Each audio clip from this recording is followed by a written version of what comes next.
Good morning students आज हम पढ़ेंगे हिंदी व्याकरण में पाठ 2। पाठ का नाम है वर्ण विचार।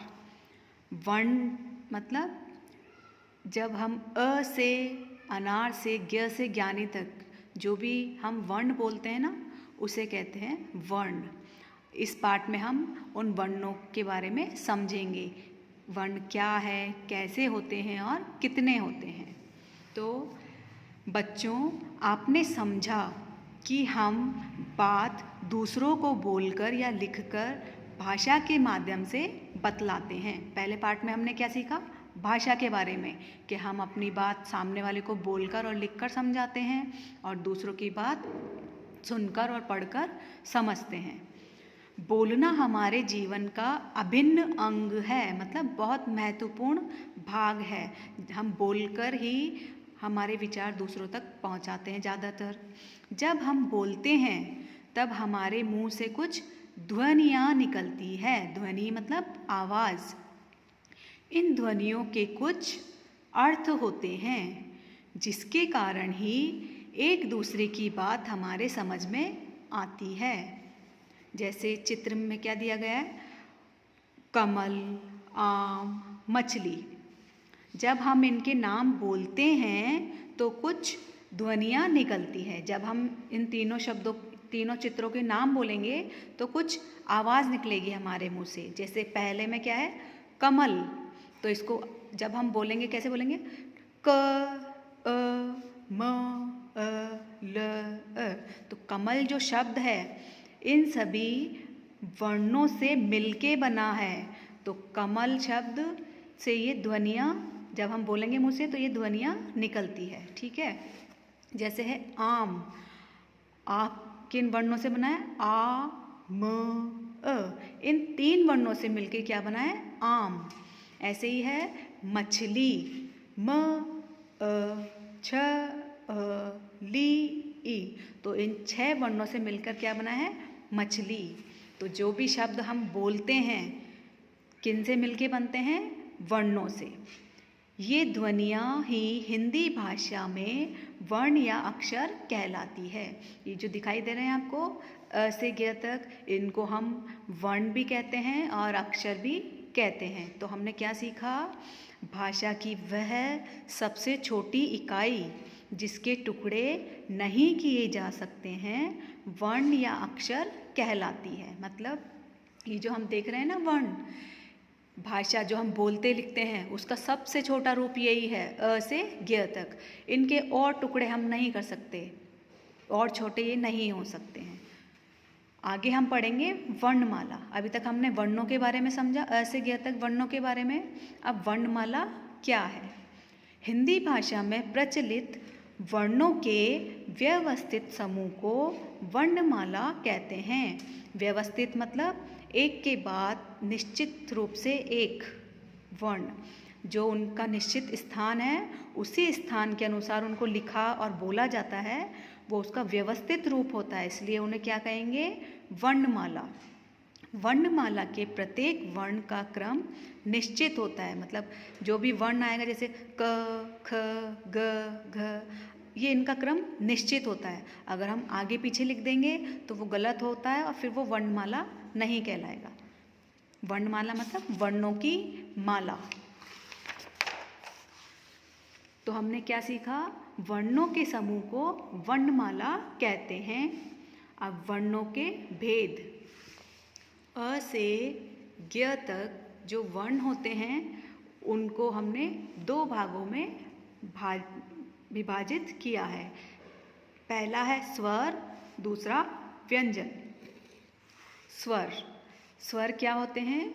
जो वर्ण दूसरे वर्णों की सहायता के बिना बोले जाते हैं वे स्वर कहलाते हैं।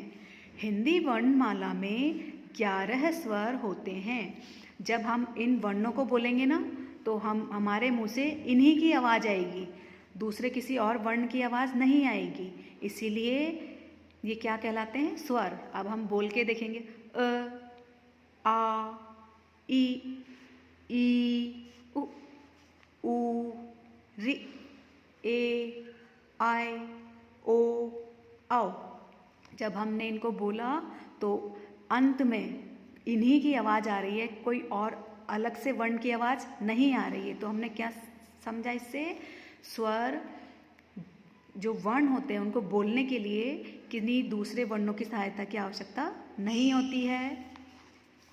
ऊपर दिए गए स्वरों के अलावा दो वर्ण ऐसे हैं जो न स्वर है न ही व्यंजन, परंतु इन्हें स्वरों के साथ लिखा जाता है। क्यों लिखा जाता है? क्योंकि इनकी जो मात्रा है वो व्यंजनों में लगाई जाती है जब हम शब्द बनाते हैं। तो कौन से हो गए दो अलग से वर्ण?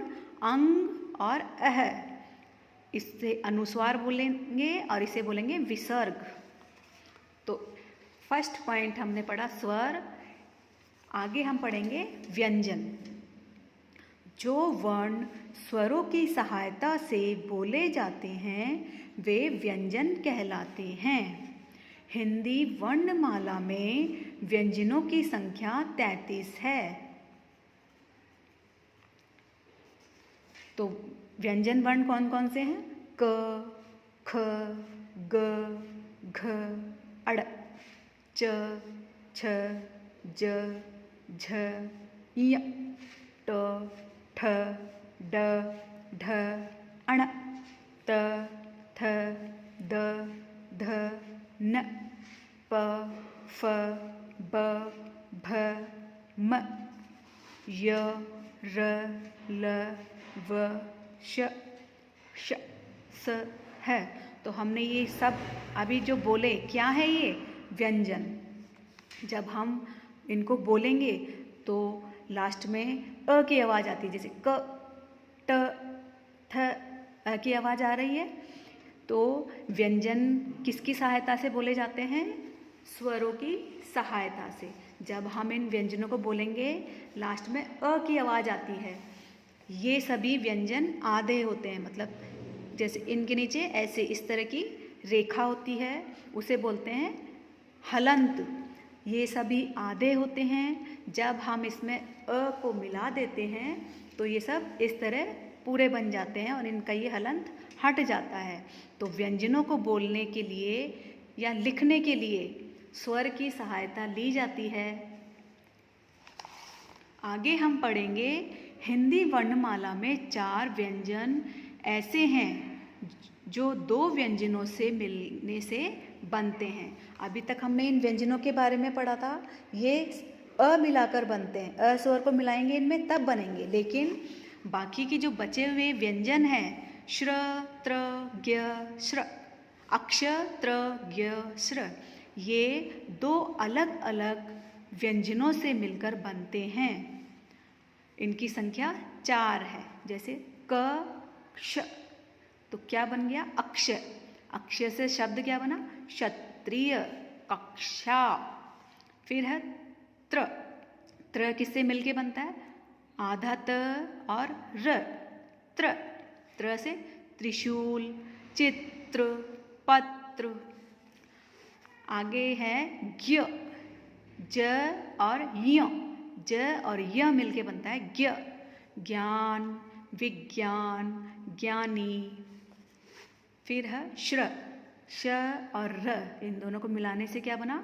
श्र। श्र से शब्द क्या बने? श्रम, आश्रम, श्रमिक, श्रद्धा। तो हमने क्या सीखा?